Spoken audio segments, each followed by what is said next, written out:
Hello दोस्तों, welcome back with new video. तो भारत और वेस्ट इंडीज के बीच दूसरा टी20 मुकाबला सेंट में 3 घंटे की देरी से शुरू हुआ, लेकिन मुकाबला वेस्ट इंडीज के फेवर में गया। वेस्ट इंडीज को टी20 यानी भारत के साथ अगर आप देखें पूरे टूर पर वेस्ट इंडीज को ये पहली जीत है टी20 में। दूसरे टी20 में जीत मिली है और टी20 जो सीरीज है अब 1-1 से बराबरी पर हो चुकी है।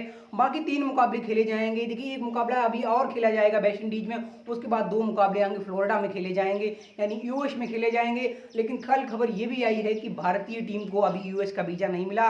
हो सकता है 1-2 दिन में जल्द मिल जाए और भारतीय टीम अगला टी20 खेल के हो सकता है चौथे टी20 मैच के लिए यूएस रवाना हो जाए। लेकिन दूसरे टी20 मुकाबले में सबसे पहले देखिए, मुकाबला रात के 8 बजे शुरू होना था, लेकिन भारतीय टाइम अनुसार ऐसा नहीं हो पाया, यानी आईएसटी के अनुसार। लेकिन वजह क्या थी? वजह थी भारतीय प्लेयरों के, अगर देखिए किट बैग जो थे वो टाइम पर नेट से सर्टिफिकेट नहीं पहुंचे। ये एक मेन वजह बताई जा रही थी। खबर ये थी कि वो मुकाबला 10 बजे शुरू हुआ आईएसटी के अनुसार, लेकिन ऐसा भी नहीं हुआ। उसके बाद मुकाबला 11 बजे आईएसटी के हिसाब से शुरू हुआ, यानी इंडियन टाइम के अनुसार। तो ओवरऑल देखें, रोहित शर्मा के साथ साथ अगर आप देखें जिस तरह विकेट चली गई सूर्य कुमार यादव की, टॉप ऑर्डर में सूर्य कुमार यादव दिखे। सूर्य कुमार यादव ने अगर आप देखें 6 गेंदों में 11 रन की पारी के लिए बड़ी तेज गति से दिख रहे थे, बड़ी अटैकिंग अप्रोच के साथ दिख रहे थे। पिच बड़ी अच्छी थी, हल्की से ऐसा लग रहा था गेंद लैंड होने के बाद थोड़ी सी उछाल कर रही है। और रोहित शर्मा का अगर आप देखें तो मिडोन की तरफ खेलना चाहते थे, बैट का फेस जल्दी बंद हुआ और गेंद थर्ड मैन की तरफ चली गई। और पॉइंट पर कीपर ने जिस तरह लाजवाब कैच लिया,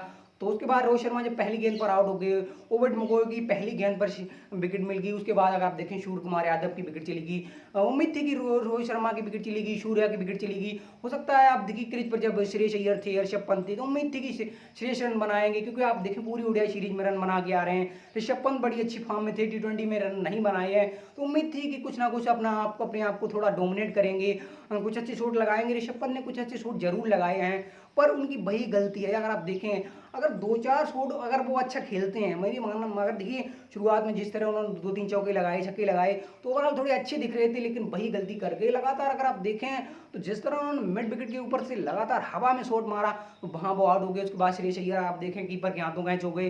भारत लगातार अगर आप देखें अटैकिंग अप्रोच का बना रहा, विकेट गिरते रहे।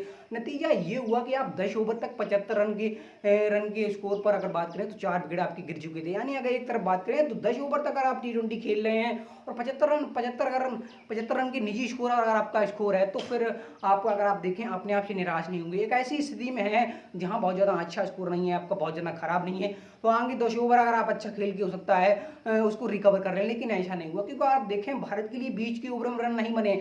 खासकर अगर आप देखें 13वें ओवर तक, या 13वें ओवर से 17वें ओवर तक, यानी 5 ओवर ऐसे निकल गए जहां भारत के लिए मात्र 21 रन बने। और यहीं से भारत के लिए अगर आप देखें शुरुआत में अगर आप देखें विकेट गिरते रहे भारतीय, अगर देखिए बैटर्स लगातार अटैक करते रहे वेस्ट इंडीज पेस अटैक को, लेकिन लगातार विकेट गिरने का कारण ये हुआ कि बीच में आपके लिए रन नहीं बने, आखिरी समय कुछ अच्छी फिनिश नहीं हुई। तो जैसे तैसे अगर आप देखें तो फिर 138 रन की बात करें तो फिर पूरा 20 ओवर भी नहीं खेल पाए, तो आउट हो गए। ओवरऑल देखें कुछ रन नीचे जडेजा ने बनाए, कुछ रन हार्दिक ने बनाए, नीचे से कुछ रन आके अश्विन ने बनाए। तो जैसे तैसे आप 138 तक पहुंचे, लेकिन 138 में पहुंचने के लिए सबसे बड़ी बाधा कौन थी? ओवेड मकोय। ओवेड मकोय अगर आप देखें टी20 में ऐसे छठे गेंदबाज बन गए हैं जिन्होंने अगर देखिए सिक्सर लिया है। खासकर बात करें एजेंडा मेंडिस 2 बार ऐसा कर चुके हैं, दीपक चहर बांग्लादेश के खिलाफ कर चुके हैं, जुबेन चहल ऐसा कर चुके हैं, इंग्लैंड के खिलाफ बेंगलुरु में उन्होंने ऐसा किया था। ओवरऑल देखें एशन एगर भी ये रिकॉर्ड बना चुके हैं। तो ओवरऑल देखें तो भारत के लिए ओवेड मकोय, हमने पहले भी बात करी कि टी20 स्पेल में उनकी वापसी वेस्ट इंडीज के लिए हुई है। हेटमायर आए थे, हेटमायर आप देखें पहले टी20 में भी रन नहीं, दूसरे में भी रन नहीं। हमने पहले वीडियो में बताया था कि हेटमायर जैसे फिनिशर को आप इतना नीचे नहीं रह सकते। वेस्ट इंडीज ने किया भी, अगर आप देखें नंबर 4 की पोजीशन उनको दी। ओवरऑल देखें रन भले ना बने हो, लेकिन उनकी अगर आप देखें अगर उनको समय देंगे तो फिर अपने गेम को ज़्यादा अच्छे से रीड करेंगे। यही हुआ भी। और वेस्ट इंडीज के लिए जब शुरुआत हुई, क्योंकि उन्हें पता है 140 के समथिंग रन बनाने हैं, आसानी से खेलेंगे फिर भी मुकाबला जीत जाएंगे।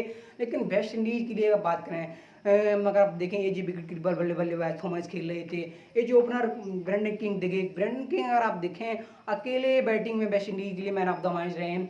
68 रन की बेहतरीन पारी खेली वेस्ट इंडीज के लिए। शेन ब्रुक्स अगर आप देखें तो उनको ड्रॉप किया गया। काइल मैक्स जो पिछले मुकाबले में बड़े अटैकिंग अप्रोच के साथ दिख रहे थे, उनकी एक धीमी बारी दूसरे रन पर आई, निकोलस पूरन ने कुछ रन बनाए। नीचे से आगे अगर आप देखें तो भारतीय गेंदबाजों ने अगर आप देखें 139 रन के टारगेट में वेस्ट इंडीज को पसीने छुड़वा दिए।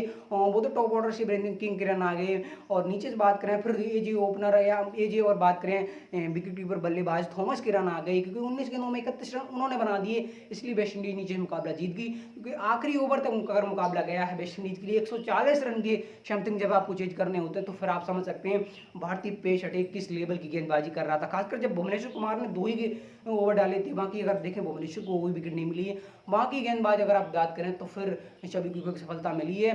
तो ओवरऑल देखें क्या पाएंगे इस मुकाबले से, इस मुकाबले से ये भी पाएंगे कि भारत की लगातार अटैकिंग अप्रोच बनी रही। रोहित शर्मा आउट हुए, ऐसा नहीं कि अब हो सकता है भारत की सोच होगी तो एक पारी बिल्ड करिए, ऐसा नहीं। सूर्य कुमार यादव अटैकिंग अप्रोच बने रहे।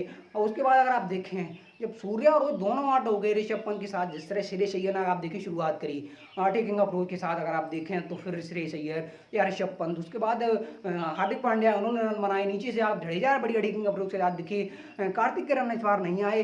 तो भारत का जो अटैकिंग अप्रोच का माइंडसेट है उसी के साथ जा रहा है, और एक रोड मैप भारत ने बना लिया है। ओपनिंग के तौर पर मेरा मानना है, हो सकता है एक एनालिसिस जो हुआ था स्पोर्ट तक एक वीडियो था कि अगर केएल राहुल फिट नहीं होते हैं तो भारतीय टीम का प्लान बी भी तैयार है। ओवरऑल देखें भारत मुकाबला जीत चुकी है वेस्ट इंडीज के सामने हार चुकी है, और तीसरे मुकाबले में उम्मीद करते हैं भारत मुकाबला जीते और 2-1 सी लीड से